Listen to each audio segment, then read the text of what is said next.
En France, 3,3 millions de personnes sont atteintes du diabète de type 2, également connu sous le nom de diabète gras ou diabète non insulinodépendant, DNID. Il s'agit d'une maladie chronique qui, chaque année, coûte la vie à de nombreuses personnes. On pense généralement que c'est une maladie chronique à laquelle il n'est pas possible d'échapper. En réalité, il s'agit d'une maladie de civilisation, c'est-à-dire une maladie causée par les mauvaises habitudes de vie qui découlent de notre prospérité. La majorité des patients diabétiques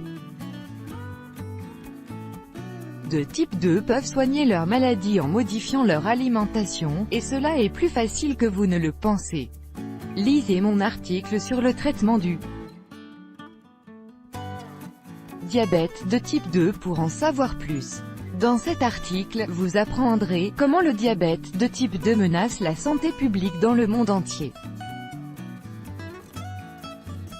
Ce qu'est le diabète de type 2, ce qui provoque le diabète de type 2, quels sont les symptômes du diabète de type 2, quelles sont les complications du diabète. Enfin, je vais vous donner quelques conseils pour éviter les complications et améliorer votre qualité de vie si vous avez le diabète de type 2. Le diabète de type 2, la pandémie du XXIe siècle. D'après la Fédération internationale du diabète, 425 millions de personnes sont atteintes du diabète dans le monde. En 1980, ce chiffre était 208 millions. Bien sûr, la population mondiale a également augmenté depuis. Mais le nombre d'adultes atteints de diabète a connu une plus forte hausse de 4,7% en 1980 à 8,5% en 2015. Et on s'attend à ce que le nombre de diabétiques ne fasse qu'augmenter au cours des années à venir. On estime qu'en 2040, plus de 640 millions de personnes souffriront du diabète. Voilà une bonne nouvelle pour l'industrie pharmacothérapeutique, qui peut s'attendre à gagner une fortune de la vente de médicaments. Mais pour le reste d'entre nous, il s'agit bien entendu d'une bien triste perspective. Ces chiffres sont alarmants quand on sait que le diabète est la principale cause de déficience visuelle, d'insuffisance rénale, de crise cardiaque et d'accidents vasculaires cérébraux. En outre, le diabète entraîne des complications considérables qui peuvent aller jusqu'à nécessiter l'amputation des pieds. On estime que 1,5 million de personnes meurent chaque année des conséquences du diabète de type 2. Les organismes de santé tels que l'on sont très préoccupés par la menace pour la santé publique que représente le diabète de type 2. Les organismes de santé voient le diabète de type 2 comme une pandémie qui menace gravement la santé publique au XXIe siècle. Source. Quels sont les types de diabète? Dans cet article, nous allons examiner le type de diabète le plus commun, le diabète de type 2. Nous allons également aborder brièvement le diabète de type 1, car ce type de diabète est également très fréquent. Il existe d'autres types de diabète outre les diabètes de type 1 et 2. Ceux-ci sont un peu plus rares. Il s'agit des suivants. Le diabète gestationnel. Cette forme de diabète est temporaire et disparaît de lui-même après la naissance. Le diabète néonatal. Une forme de diabète de type 1, KIR 6.2, qui se traite à d'aide de comprimés maudits, une forme de diabète qui se déclare chez les individus jeunes. LADA, diabète de type 1 qui se développe lentement. MIDD, une forme de diabète rare et héréditaire. Diabète insipide, les reins excrètent trop de liquide. Diabète de type 3. Le cerveau devient résistant à l'insuline, ce qui peut entraîner la maladie d'Alzheimer. Qu'est-ce que le diabète de type 2? Chez les patients atteints du diabète de type 2, également appelé diabète gras ou diabète non insulinodépendant, DNID, l'organisme ne répond plus correctement à l'insuline. Le corps produit de l'insuline pour permettre aux cellules d'absorber le glucose du sang. Le corps ne répondant plus correctement à l'insuline, il y a trop de glucose dans le sang. Au stade initial, le corps cherche à compenser en produisant plus d'insuline, mais, au fil du temps, la production d'insuline régresse. Le pancréas s'épuise parce qu'il ne peut plus répondre à la demande d'insuline. La production d'insuline n'est alors plus suffisante. Qu'est-ce que le diabète de type 1? L'organisme des patients atteints de diabète de type 1 ne produit pas d'insuline. C'est pourquoi ils ont besoin d'injections d'insuline. L'organisme des diabétiques de type 1 réagit cependant toujours à l'insuline, ce qui n'est pas le cas pour le diabète de type 2. L'injection d'insuline est nécessaire pour permettre l'absorption du glucose du sang. Après l'injection d'insuline, le taux de glycémie retombe et les cellules sont approvisionnées en énergie, glucose. Le diabète de type 2 est généralement causé par une mauvaise hygiène de vie. Ce n'est pas le cas du diabète de type 1, qui est une maladie auto-immune. Chez les personnes atteintes du diabète de type 1, le système immunitaire détruit les cellules qui produisent de l'insuline dans le pancréas. Le diabète de type 1 est beaucoup moins fréquent que le diabète de type 2, 90% des diabétiques sont atteints du diabète de type 2. Comment fonctionne l'insuline? Inutile de vous dire que le diabète a un lien avec l'insuline. L'insuline est une hormone qui est produite dans le pancréas et émise dans le sang. Cette hormone permet aux cellules d'absorber le sucre du sang, glucose. Chaque cellule du corps détecte s'il y a de l'insuline dans le sang. Dès l'arrivée d'insuline, la cellule reçoit le signal de s'ouvrir afin de pouvoir absorber le glucose du sang. L'insuline peut donc être considérée comme une clé qui ouvre les cellules pour permettre l'entrée du glucose. Le glucose nous donne l'énergie dont nous avons besoin pour bouger, penser et vivre. Quelles sont les causes du diabète de type 2? Le diabète de type 2 est également appelé diabète gras ou diabète non insulinodépendant, DNID. On ne connaît pas la cause exacte du diabète de type 2. De nombreuses recherches sont en cours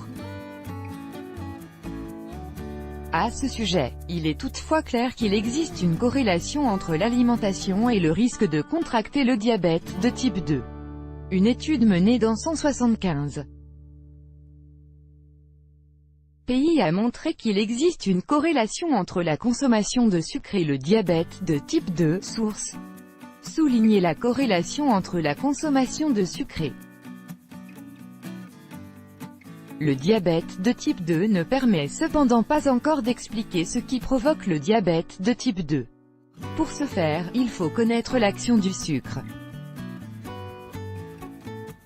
sur l'organisme. Le sucre est composé de deux molécules, le glucose et le fructose. Le glucose peut être métabolisé par toutes les cellules du corps et l'organisme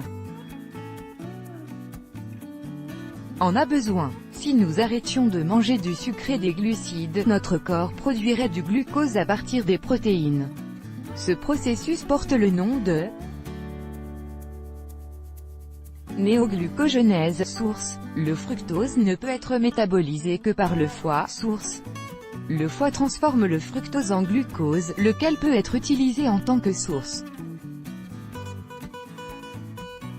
d'énergie par les cellules du corps.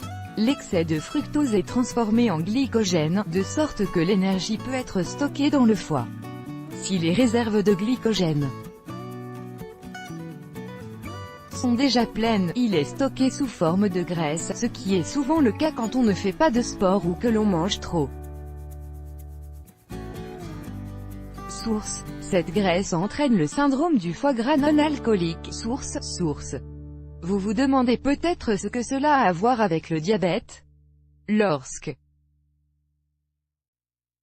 le foie doit souvent traiter de grandes quantités de fructose, il devient résistant à l'insuline. Lorsque le foie ne répond plus correctement à l'insuline, toutes sortes de problèmes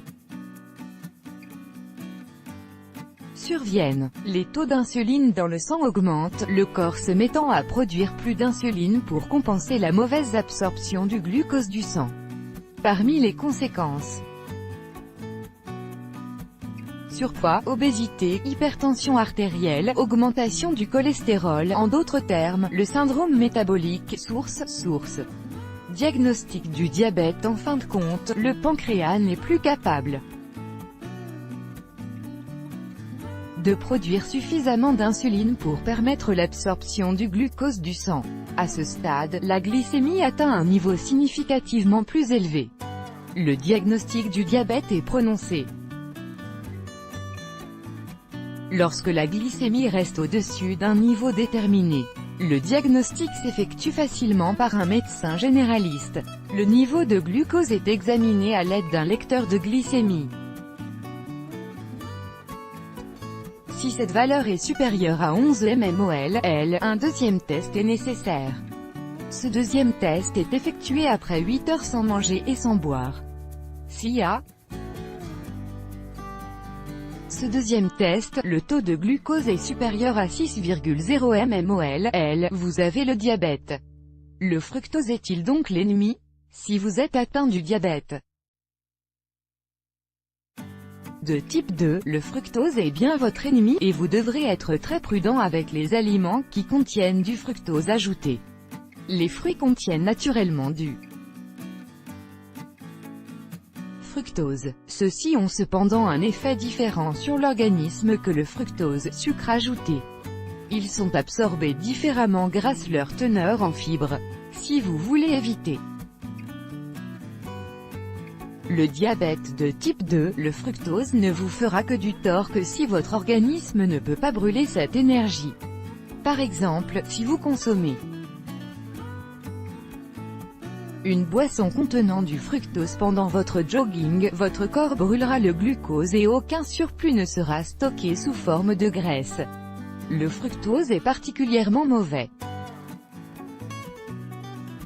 pour vous si vous consommez plus de calories que votre corps n'en a besoin.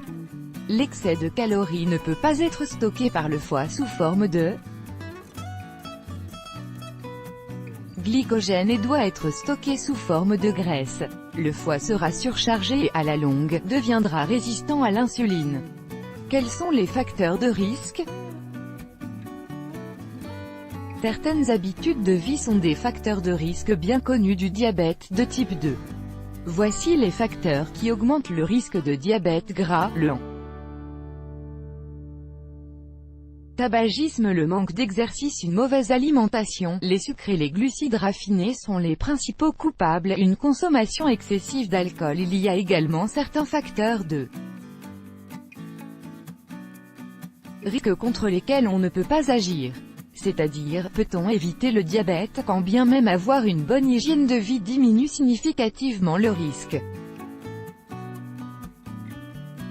de diabète de type 2, cela ne garantit pas que vous n'aurez jamais le diabète. En effet, et il existe des personnes qui ont toujours eu une bonne hygiène de vie et une bonne alimentation et qui développent quand même le diabète de type 2. On ne peut rien faire pour éviter le diabète de type 1. Au contraire, il est possible de réduire significativement le risque de diabète de type 2. Pour cela, il faut faire suffisamment d'exercice physique, faire attention à son alimentation, surveiller son poids et ne pas fumer. Si vous souffrez de diabète de type 2, certaines modifications à votre hygiène de vie peuvent vous permettre de soigner votre diabète, ou, du moins, d'en atténuer les conséquences. La modification de l'hygiène de vie permet à certaines personnes d'arrêter les médicaments. Suivre un régime sain et pauvre en glucides peut vous y aider. Il faut toutefois faire cela en consultation avec votre médecin traitant afin de pouvoir ajuster votre traitement médicamenteux à mesure que vous perdez du poids. Cela vous permettra d'éviter l'hypoglycémie. Il est parfois même possible d'arrêter les injections d'insuline quand on modifie son hygiène de vie sur une période prolongée. Il faut bien entendu toujours faire en consultation avec son médecin traitant. Le prédiabète, le stade préliminaire du diabète de type 2. Le diabète de type 2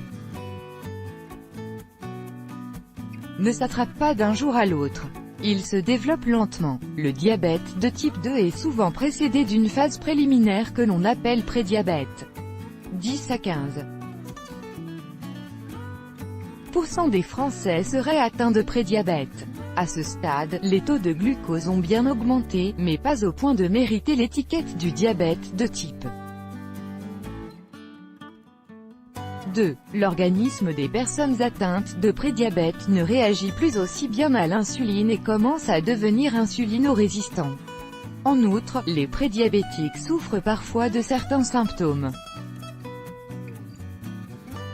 qui touchent les patients atteints de diabète de type 2.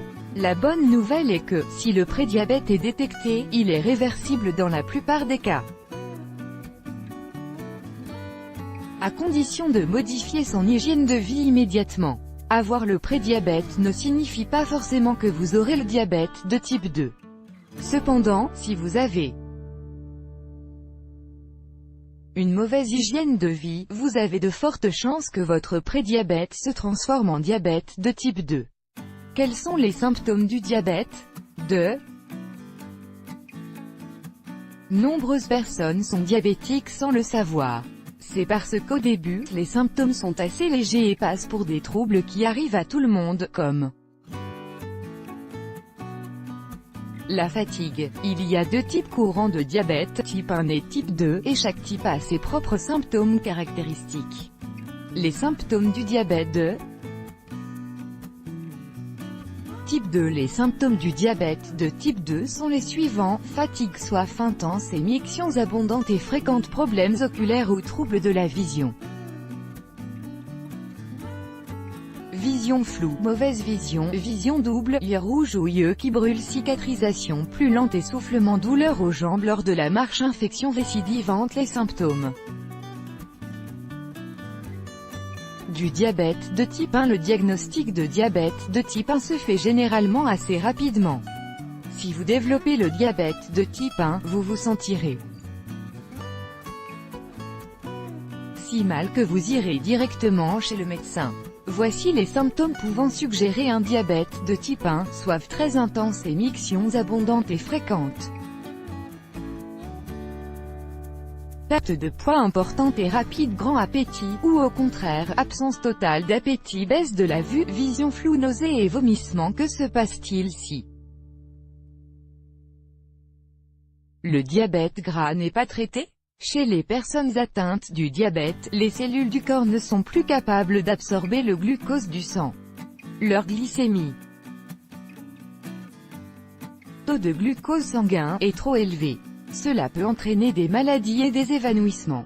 En cas de glycémie vraiment élevée, il existe même un risque de coma. La glycémie peut être diminuée à l'aide de médicaments. Quelles sont les complications du diabète de type 2? Le danger du diabète se situe dans les complications qui surviennent au fil du temps. L'hyperglycémie endommage les vaisseaux sanguins et les nerfs, avec toutes les conséquences que cela implique. Les conséquences du diabète se constatent dans tout le corps. Au moins la moitié des patients diabétiques doivent faire face aux complications du diabète à un certain moment de leur vie. Si vous conservez une mauvaise hygiène de vie après le diagnostic du diabète, il y a de très grandes chances que des complications surviennent. Adapter son hygiène de vie peut réduire le risque de complications. Pour limiter au maximum les risques de complications, il faut vous assurer que votre glycémie reste aussi stable que possible. Pour autant que cela soit possible, car vous n'avez pas entièrement le contrôle là-dessus. Certaines habitudes de vie réduisent le risque de complications, ne pas fumer, faire suffisamment d'exercice physique, au moins 30 minutes par jour, maintenir un poids santé, limiter sa consommation d'alcool, ne pas boire d'alcool est encore mieux, manger sain, beaucoup de légumes, de bonnes graisses, peu ou pas de sucre et de glucides raffinés, se faire examiner régulièrement par son médecin traitant. Il faut faire contrôler régulièrement sa glycémie, sa pression artérielle, son cholestérol, ses pieds, ses reins, ses yeux et son poids. Voici les différents niveaux auxquels vous pouvez souffrir de complications si vous avez le diabète, cœur et vaisseaux sanguins, troubles oculaires, lésions nerveuses, problèmes aux pieds, problèmes gastro-intestinaux, cerveau, fatigue, problèmes rénaux, articulations, peau, sexualité, perte d'audition, dépression, infection. Ces complications peuvent détériorer la qualité de vie et certaines peuvent même être mortelles. Je vais à présent détailler chaque complication séparément. Cœur et vaisseaux sanguins. Les personnes diabétiques ont un risque accru de maladie cardiovasculaire. Cela est dû au fait que les vaisseaux sanguins s'épaississent et se rigidifient. Cela entraîne leur endommagement précoce. Le risque d'athérosclérose, durcissement des artères, est accru, ce qui entraîne un plus grand risque d'accident vasculaire cérébral ou de crise cardiaque. Si votre pression artérielle est, ou votre taux de cholestérol est trop élevé, votre médecin pourra vous prescrire des médicaments. Vous pouvez également prendre certaines mesures pour préserver la santé de votre cœur et de vos vaisseaux sanguins au maximum. Il s'agit d'être actif, de ne pas fumer et de contrôler votre alimentation et votre poids. Les diabétiques ont également plus de risques de développer une thrombose que les autres. Ici aussi, un médecin pourra vous prescrire des médicaments et vous pouvez réduire le risque de thrombose en appliquant les changements mentionnés ci-dessus à votre hygiène de vie. Problèmes oculaires. Le diabète peut causer de graves problèmes oculaires. La qualité de votre vue peut baisser et vous pouvez même devenir aveugle, en l'absence de traitement. Les problèmes oculaires chez les diabétiques relèvent de la rétinopathie diabétique. La rétinopathie diabétique se produit généralement aux deux yeux et, découverte à temps, elle est facile à traiter.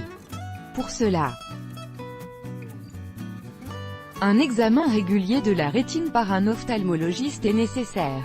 Ce sont les nombreux prédiabétiques qui s'ignorent qui courent le plus grand risque de dommages rétiniens. Au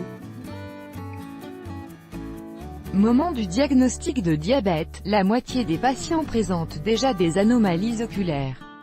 Voici une liste de problèmes oculaires qui peuvent être causés par le diabète.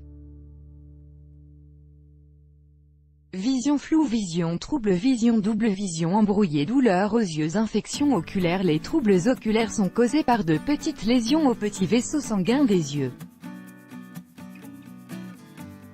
Ces vaisseaux sanguins peuvent laisser passer du liquide et des acides gras. Une partie de ce liquide et de ces acides gras s'accumule dans la rétine. Environ 85% des patients diabétiques de type 2 développent des troubles oculaires à un moment donné. En veillant à ce que votre glycémie reste aussi stable que possible, vous réduirez votre risque de problèmes aux yeux, lésions nerveuses. Une hyperglycémie fréquente peut entraîner des lésions nerveuses. Le système nerveux étant impliqué dans de nombreux processus corporels, des lésions nerveuses peuvent causer des problèmes à de nombreux niveaux, par exemple, des problèmes cérébraux et digestifs ainsi que des troubles du rythme cardiaque et de la pression artérielle. Il existe des médicaments pour traiter la neuropathie, lésions nerveuses, lesquels ne sont cependant pas très efficaces pour de nombreuses personnes. Il vaut mieux donc agir pour freiner ou empêcher la neuropathie. Pour cela, il faut veiller à rester en bonne santé, ou à le devenir. Plus votre santé est bonne, moins vous aurez de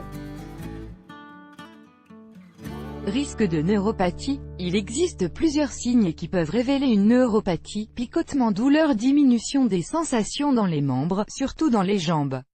Il peut également y avoir perte de la force des jambes, transpiration excessive, problème d'équilibre, problème aux pieds à cause de dommages aux vaisseaux sanguins et aux nerfs. Un grand nombre de diabétiques développent ce que l'on appelle un pied diabétique. L'expression de pied diabétique englobe tout un ensemble de problèmes du pied. Parmi ces problèmes, on ressent douleur, picotement et diminution des sensations aux pieds. La cicatrisation des plaies aux pieds peut être difficile. En outre, la diminution des sensations signifie que ces plaies ne sont souvent pas remarquées, ce qui peut mener à des infections.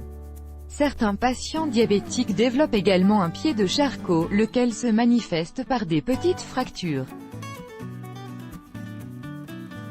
osseuses dans le pied. Cette condition entraîne l'affaissement et la déformation du pied. Les problèmes X-pied S sont parfois tellement graves que l'amputation est nécessaire. C'est le cas si le sang ne circule pas ou circule mal et que l'ensemble du pied devient enflammé.